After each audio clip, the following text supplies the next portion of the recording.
À la veille du matin, l'Éternel,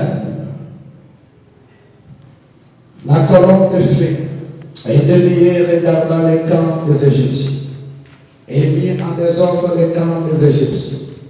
Il ôta les roues de leurs chars et rendit la marche difficile. Les Égyptiens durent alors, fuyons devant Israël, car l'Éternel combat pour lui contre les Égyptiens. L'Éternel dit à Moïse, étends ta main sur la mer, et les eaux reviendront sur les Égyptiens, sur leurs chars et sur leurs cavaliers. Parole du Seigneur. Amen. Jacques chapitre 5, verset 16. Est-ce qu'on peut nous lire?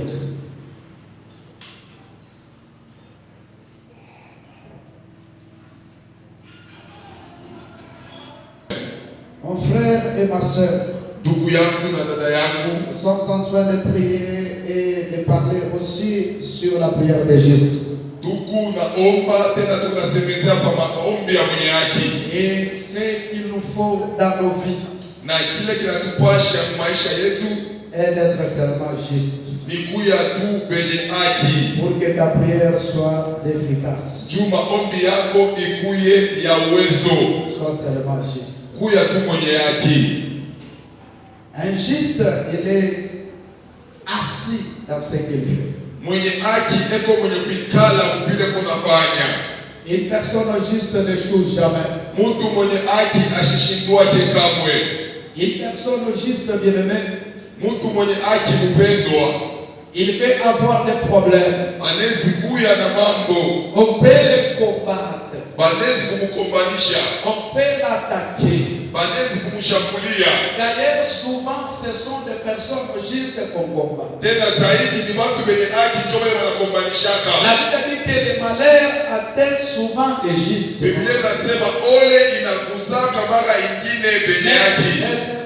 En délivre toujours. Quels que soient les attaques, quels que soient les combats, quelles que soient les menaces, un homme juste, sa prière a toujours été efficace. Voilà pourquoi dans les requêtes de David, il dit que 1000 tombent à ma gauche et que 10 000 à ma droite.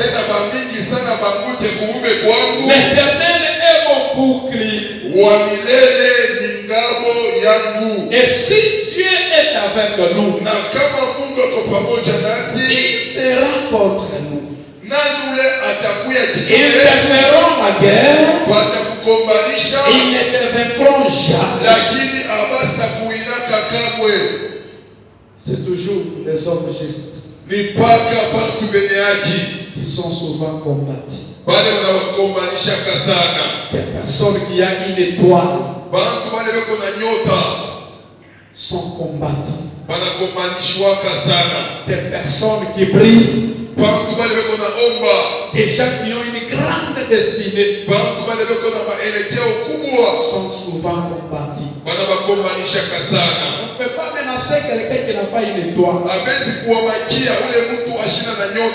ne combat jamais quelqu'un qui n'a pas une grande destinée. Quelqu'un qui est vide. Quelqu'un qui n'a pas une grâce exceptionnelle. Pourquoi le combattre? On va combattre un petit peu pareil. Souvent on combat, menace quelqu'un qui a une grande destinée. Et quelqu'un qui a une grande destinée, il aura les combats, les menaces dès son bas âge. Exemple de Jésus-Christ. Il était dans la crèche. Et Pharaon a commencé à lui menacer. Exemple de Joseph, qui était encore petit. Mais ses 11 frères ont commencé à le menacer. Mon frère et ma sœur, dès que tu es là, tu es né pour combattre. Et la guerre ne se terminera pas aujourd'hui. Nous sommes les guerriers. Et tu dois combattre. Mais ce qui me réjouit, c'est quoi? La Bible nous donne cette assurance. Nous ne combattons pas pour avoir la victoire. Notre victoire est déjà rassurée. Nous combattons déjà dans la victoire. Alléluia. Amen. Même que tu es là, je te vois déjà. Tu es le gagnant. Tu es la gagnante. Tu as déjà gagné les cours. Tu as déjà gagné la bataille. Quelle que soit la conjoncture, quelle que soit la mission, Moïse avait une grande mission. Et cette mission, il fallait que Moïse puisse être quelqu'un de prière. Un homme juste. Un homme bien devant Dieu. Il a reçu la mission. Car sa mission était de faire sortir les enfants d'Israël à l'Égypte. Et bien aimé, Moïse a fait beaucoup de miracles. Il a fait beaucoup de prodiges. Ce que Moïse a fait avec Dieu, ce que Moïse a fait avec la prière, est tellement grande. Imaginez la prière de Moïse a changé les frères ensemble. La prière de Moïse a fait sortir les enfants d'Israël dans l'esclavagisme. Et les enfants d'Israël sont retrouvés bien en Canaan. La prière de Moïse a fait sortir les cailles. Et les enfants d'Israël ont mangé la manne dans le désert. La prière de Moïse a fait beaucoup de prodiges, a fait beaucoup de miracles. Mais toi, c'est moi, bien-aimé. Nous sommes avec la prière. Ne fais rien avec la prière. Alléluia. Amen. Alléluia. Amen. Est-ce que Dieu a-t-il changé? Est-ce que Dieu a-t-il changé? Lorsque nous voyons des exploits dans la Bible, lorsque nous regardons, nous voyons des miracles accomplis par Moïse avec ce Dieu ici. Il a fait des prodiges, il a fait des miracles là-bas en Égypte par la prière. Car Moïse était un homme juste. La prière de juste. Un homme juste, même s'il est seul, c'est une bombe à retardement. Il quittait l'Égypte. Il quittait d'abord dans sa retraite. Il avait passé toute sa vie. Il était déjà avancé en âge. Mon frère et ma soeur, maman, même si tu es avancé en âge, c'est possible que tu fasses des grandes choses. Je parle aux mamans qui ont déjà avancé en âge. Même si tu es avancé en âge, c'est possible que tu puisses retracer encore. Il exploite cette terre. Voilà pourquoi dans la vie de l'homme, il ne faut jamais mettre le point. Pour Moïse, il se croyait déjà vieux, avancé en âge. Mais Dieu dit, va en Égypte, retourne en Égypte, et là, tu vas libéré Israël, mon père. Et avec quel moyen? Avec un bâton à la main. Et lorsqu'il était devant le puissant ardent, il dit, qui suis-je pour aller libérer les enfants d'Israël? Les buissons étaient tout en feu. Moïse s'échangeait avec l'Éternel. Et Dieu dit, je suis le Dieu d'Abraham, le Dieu d'Isaac et le Dieu de Jacob. Alléluia. Amen. Alléluia. Amen. Alléluia. Amen. Et Moïse dit, je n'ai pas de moyens. Je n'ai ni l'armée, je n'ai ni quoi. Comment je peux aller exécuter cette grande mission? Et Dieu dit, qu'as-tu dans ta main? Il n'avait qu'un simple bâton. Il est allé libérer son peuple en Égypte parce qu'il était un homme de prière et il était juste devant mon frère et ma sœur.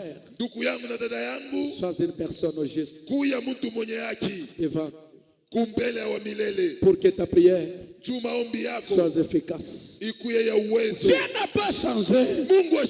On peut se poser des questions. Est-ce que Dieu a-t-il changé? Il n'a jamais changé. C'est ces adorateurs qui ont changé. Oui. Ce sont les chrétiens qui ont changé. Les adorateurs qui ont changé. Dieu n'a jamais changé. Il n'a jamais changé. Il est tel qu'il est là. Il n'a jamais subi de modifications. Dieu n'a jamais changé. Il est toujours ce Dieu-là. Ce Dieu-là. Le Dieu de Moïse. Le Dieu de Paul, le Dieu de Barthélemy, le Dieu de Pierre, c'est ce Dieu-là. Le Dieu de Matthieu, le Dieu de Stéphane, c'est ce Dieu-là que nous prions toi et moi ce soir. Il n'a jamais changé. J'aime la chanson qui dit, il est le même hier et aujourd'hui. Il est le même éternellement. Dans le livre d'Hébreux,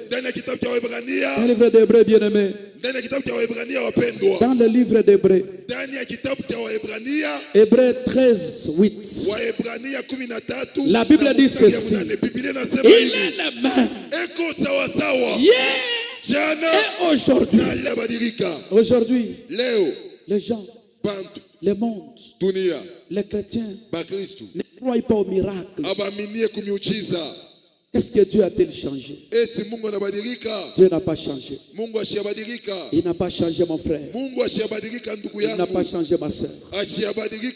C'est possible de vivre un miracle ce soir. Il est le même Dieu là. Le Dieu de Mardoché. Il est ce Dieu là. Le Dieu d'Élie. C'est regrettable. Lorsque je regarde ce Dieu grand, Dieu est grand et puissant. Et je vois des choses que les humains ont fait avec ce Dieu. Et je regarde comment nous chantons avec Jésus-Christ. C'est regrettable. Alléluia. Amen. Pourquoi tu ne crois pas au Seigneur? Pourquoi tu ne crois pas au Seigneur? Pourquoi tu n'as pas la foi en Jésus-Christ? Pourquoi, bien-aimé, tu n'as pas la foi? Je te dis, c'est possible que Dieu fasse de très grandes choses. Il est hier, aujourd'hui, éternellement. Il n'a pas changé.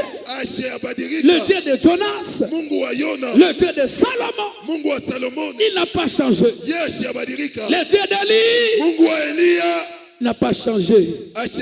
Il est toujours ce Dieu-là. C'est mon Carmel. Il est toujours ce Dieu-là. Le Dieu des apôtres. Le Dieu de tout à coup. Le Dieu de la chambre haute. C'est ce Dieu-là que nous adorons. C'est ce Dieu-là que nous prions. C'est ce Dieu-là que nous invoquons. Alléluia. Amen. Il n'a pas changé. Il n'a jamais changé. Hier, aujourd'hui et éternellement. Alléluia. Amen. Alléluia. Amen. Il n'a pas changé. Il n'a pas changé. Ces gens-là ont fait des exploits. Ils ont fait de grandes choses. Ils ont accompli des prodiges et des miracles. Mais toi et moi, bien-aimés, nous sommes avec ce Dieu. Comment ta prière? Comment ta prière est incapable à ce niveau? Comment ta prière?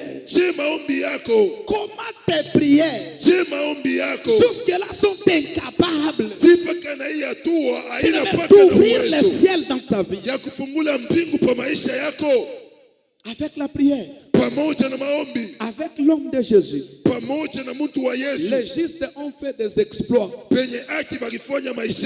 Alléluia. Amen. Ils ont fait de grandes choses. Oui, ils ont fait de grandes choses avec ce Dieu bien-aimé. Vous savez, un jour, après que Salomon avait terminé à construire le temple de Dieu, et la Bible dit ceci, cet homme-là de Salomon, il a commencé à prier. Un juste qui se met à prier, il a commencé à adorer. Il a relaté toute l'histoire du début à la fin. Il a parlé. Il a dit, Seigneur, écoute la prière de ton serviteur. Que ton serviteur t'adresse aujourd'hui. À chaque fois que ton peuple viendra enseigner, même s'ils ont péché là où ils vivent, même s'ils sont maudits comment, mais lorsqu'ils entreront enseigner, lorsqu'ils franchiront les portes de ce temple, Seigneur Dieu, accorde-les de la grâce. Oublie leurs transgressions, que leurs péchés soient effacés. Bien-aimé, c'était une longue prière. Si vous lisez dans 2 Chroniques chapitre 7,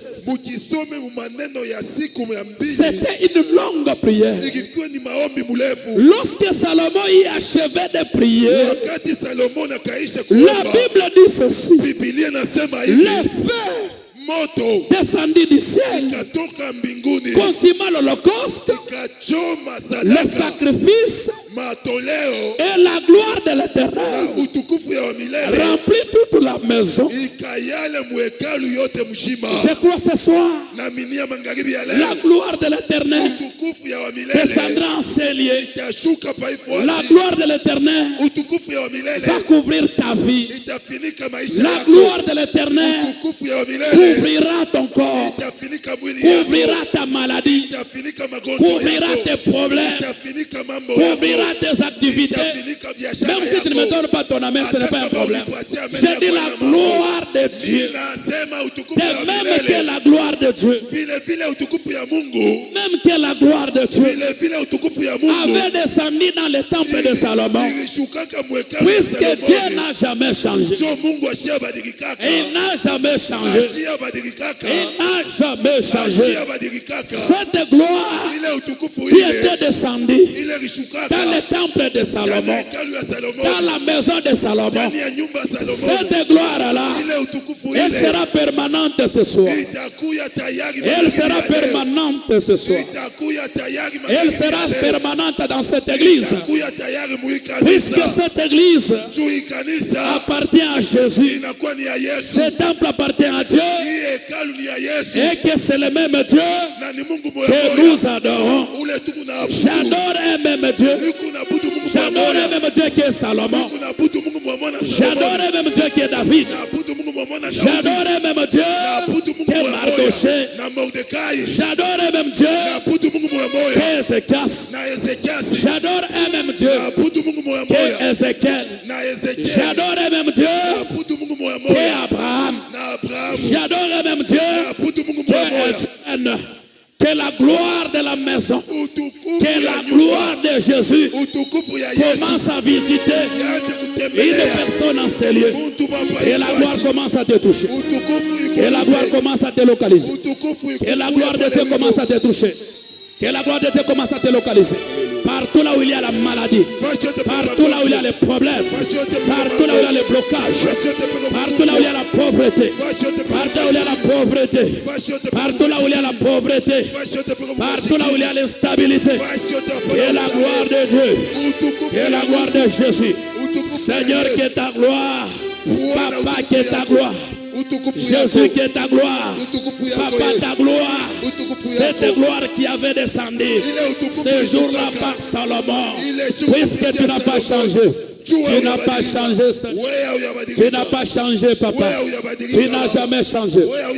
Tu n'as jamais changé. Tu n'as jamais changé. Tu es le même Dieu. Aujourd'hui et éternellement. Et éternellement. Et éternellement.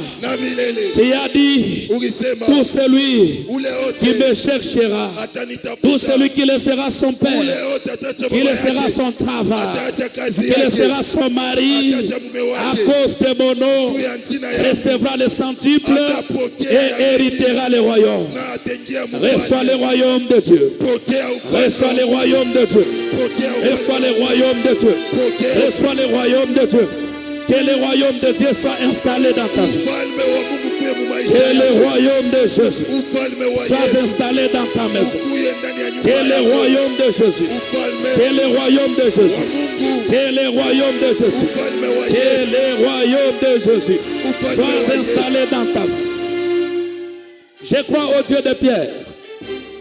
Je crois au Dieu de Paul. Je crois au Dieu de Pierre. Je crois au Dieu de Paul.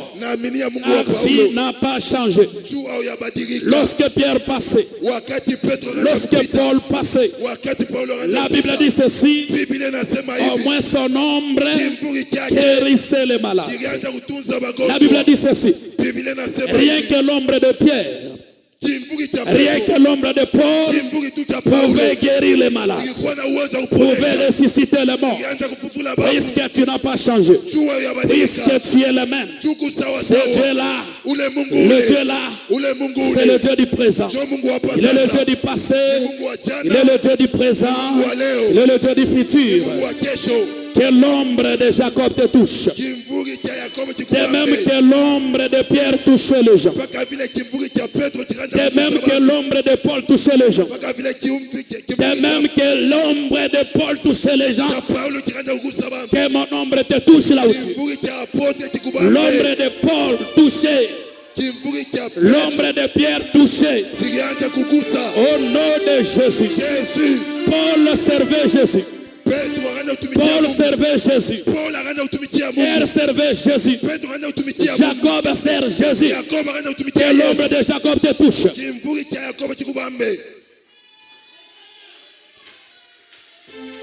J'ai dit Paul servait Jésus.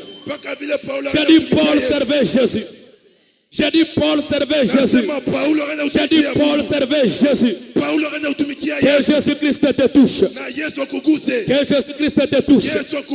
Que l'homme de Galilée te touche. Que l'homme de Galilée te touche. Que l'homme de Galilée te touche. Alléluia. Amen. Alléluia. Amen. Alléluia. Amen. Seigneur. Seigneur.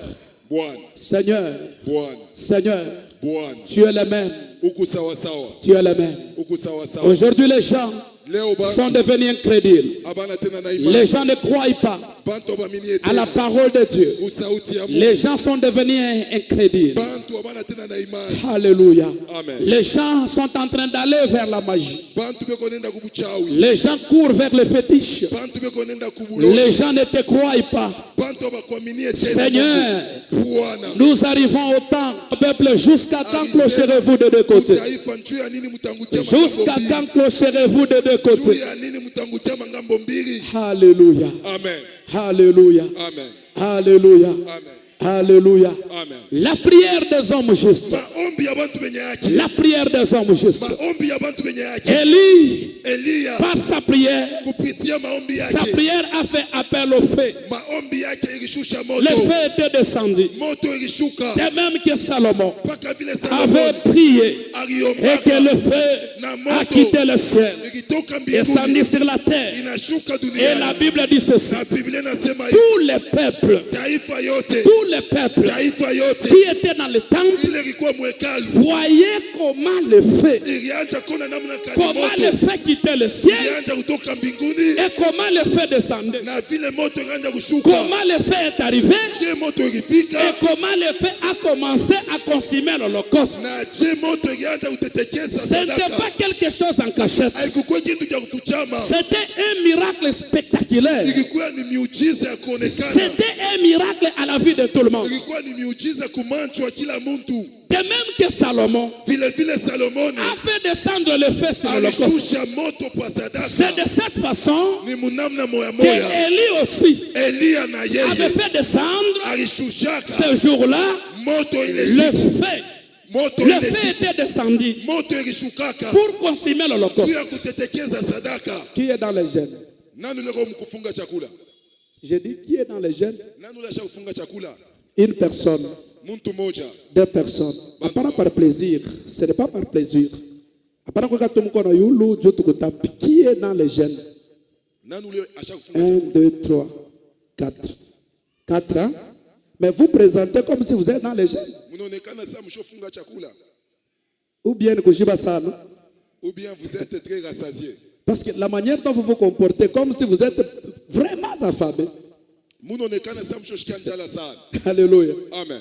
Alléluia. Amen. Et avec cette attitude, c'est prêcher. Si quelqu'un suivait votre rythme, voilà pourquoi je vous ignore. Si vous remarquez. Nous n'avons pas ça, mon amour. Alléluia. Amen. Parce que votre attitude, ça ce n'est pas un séminaire, c'est une prière. Alléluia. Amen. Alléluia. Amen. Alléluia. Je prêche le message. C'est lui qui va écouter, j'ai dit ceci. Élie, un homme juste, ne jouait pas avec la prière. Élie, un homme juste, il savait l'importance de sa prière. Et à chaque fois Élie priait, il y avait toujours un résultat favorable. Je crois ce soir, ta prière aura un résultat favorable. Ta prière aura un résultat favorable. J'ai dit ta prière à toi aura un résultat favorable. Élie a prié. Et le feu est descendu. Salomon a prié. Le feu était descendu. Le jour de la Pentecôte, Dieu avait distingué aussi son église. Il avait parlé aux disciples. Retournez à Jérusalem. Allez à Jérusalem. Je vais vous rejoindre là-bas. Restez là-bas jusqu'à ce que j'enverrai sur vous ce que mon Père a promis. Qu'est-ce que le Père avait promis? Le feu du Saint-Esprit. les jours de la Pentecôte, ils étaient là, tout ensemble. Ils étaient là, dans un même lieu. Et les justes priaient. C'était des personnes justes. Ils étaient là, dans la maison, et ils priaient. Lorsque les justes s'aimaient dans la prière. Je me souviens, après les jours de la Pentecôte, quand le feu était descendu, et après cela, les gouvernements commençaient à combattre l'église. Là, nous sommes dans le livre des Actes des Apôtres. Et la Bible dit ceci. L'église s'est mise ensemble. Ils ont commencé à prier. Ils ont dit, Seigneur de l'univers, maître des temps et des circonstances, toi tu as créé le ciel. Toi tu as créé le ciel. Tu as créé le ciel, la terre et tout ce qui se trouve. Et tout ce qui se trouve. Voici,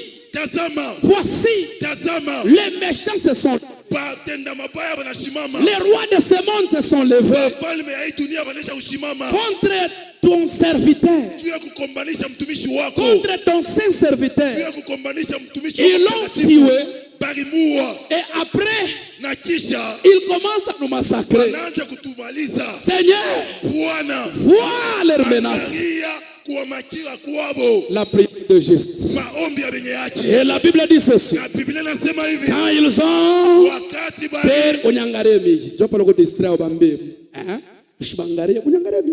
et lorsqu'ils ont terminé, à prier, et la Bible dit ceci, les lieux où ils étaient assemblés trembla.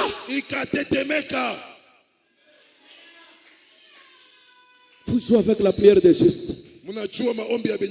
Vous jouez avec la prière des justes. La prière des justes a fait trembler la terre, a fait trembler même les lieux. Imaginez les lieux où ils étaient. C'est-à-dire la terre a tremblé. Il y a eu le tremblement de terre. La terre, les lieux où ils étaient, les parages où ils étaient, la terre avait tremblé. Terre a tremblé. Cette prière est capable de faire trembler même la terre, bien-aimé. Combien à plus forte raison ton problème à toi? Oh, je déclare que ta maladie commence à trembler. Que ta maladie commence à trembler. Que ta maladie commence à trembler. Que ta maladie commence à trembler. Que les démons commencent à trembler. Devant le nom de Jésus. Devant le nom de Jésus. Que les démons commencent à trembler. Que les démons commencent à trembler. Même si les démons font semblant. Même si le démon qui est en toi fait semblant. Je parle à tous les démons. Je parle à tous les démons. Et que tous les démons, tous les démons, commencez à trembler. Les démons qui sont dans le corps, commencez à trembler. Je vois l'instabilité. Je vois l'instabilité. Je vois une instabilité. Moi, je vois une instabilité. Je dis l'instabilité sur tous les plans qui est dans ta vie. Commence à trembler. Commence à trembler. Les faux salaires. Les faux salaires. Les faux salaires commencent à trembler. Commence à trembler. La vie des locataires. La vie des locataires commence à trembler. Commence à trembler. Jusqu'à là, tu ne vas pas à l'école. À cause de la crise financière. Que la crise financière commence à trembler. Que le célibat commence à trembler. Que Dieu te bénisse pour ton amen là que tu me donnes. Ton amen là pauvre, que Dieu te bénisse. Ton amen là instable, que Dieu te bénisse. J'ai dit, la vie de honte commence à trembler. La vie misérable commence à trembler. La vie misérable commence à trembler. La vie misérable commence à trembler. Le chaos commence à trembler. Au nom de Jésus.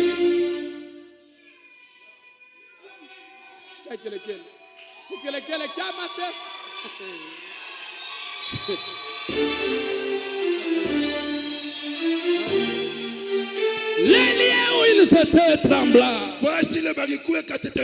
La prière des justes. La prière des justes a fait bouger la terre. Alléluia. Amen. Vous priez quel Jésus? Vous priez quel Dieu?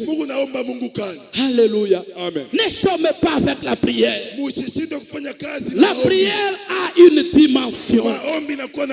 La prière ressuscite les morts. Un homme juste est allé à la tombe de Lazare. Cet homme-là s'appelle le juste. Cet homme-là s'appelle fidèle.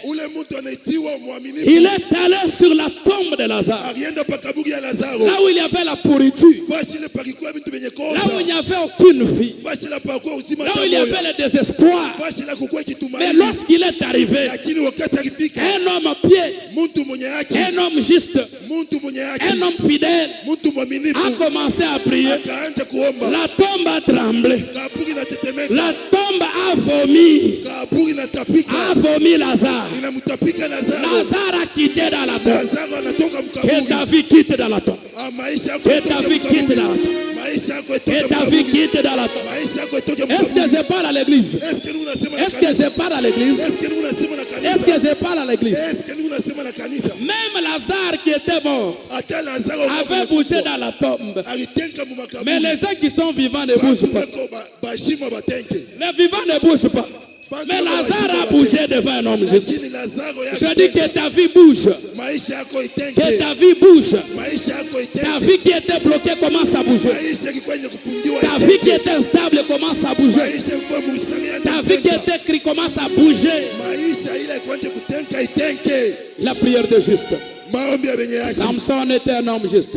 Samson était un homme juste. Je ne suis pas un prédicateur qui voit que le mal de quelqu'un. Je suis le noir dans l'homme. Je vois des deux côtés. Je peux voir le positif aussi le négatif. Mais beaucoup plus j'aime prêcher le positif. Alléluia. Amen. Si tu prêches la polygamie d'Abraham, de David et de Salomon, pour que ça enseigne quoi à l'église? Parlez de la foi d'Abraham. Quelqu'un que Dieu a déclaré mon ami, toi tu veux l'échanger. J'ai suivi une prédication, un orateur critique Abraham. Il est en train d'insulter Abraham.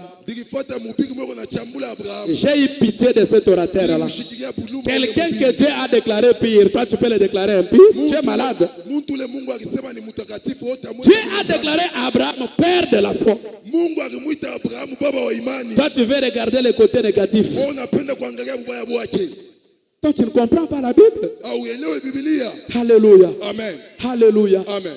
Alléluia. Amen. La prière de juste. La prière de juste a de l'influence.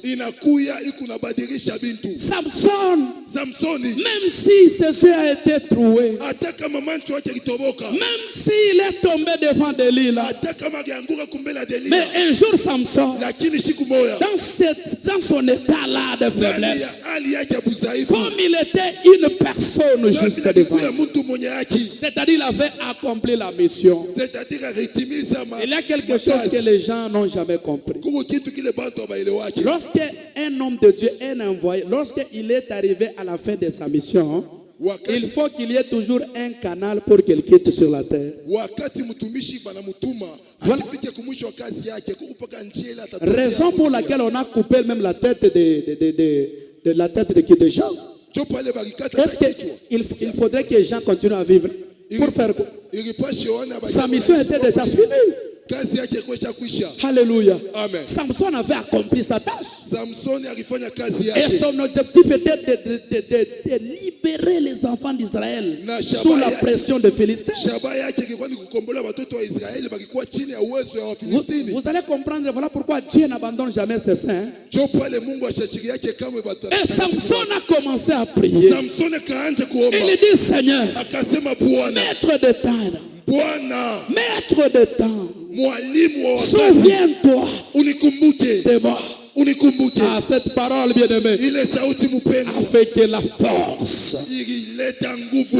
que la force, de Samson puisse être double, triple, quadruple.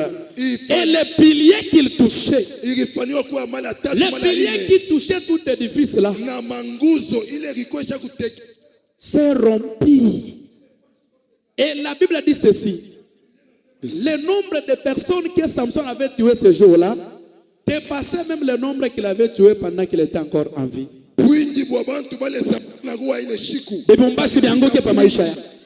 Mina sabi bombashi byangu ke pa maisha ya. Mina sabi bombashi byangu ke pa maisha ya. Mina sabi bombashi byangu ke pa maisha ya. Bila bombashi byangu ke pa maisha ya. Mungu akurudishie nguvu. Mungu akurudishie mamwaye ya. Mungu arudishe mapato yako. Mungu arudishe hatua yako ya samani.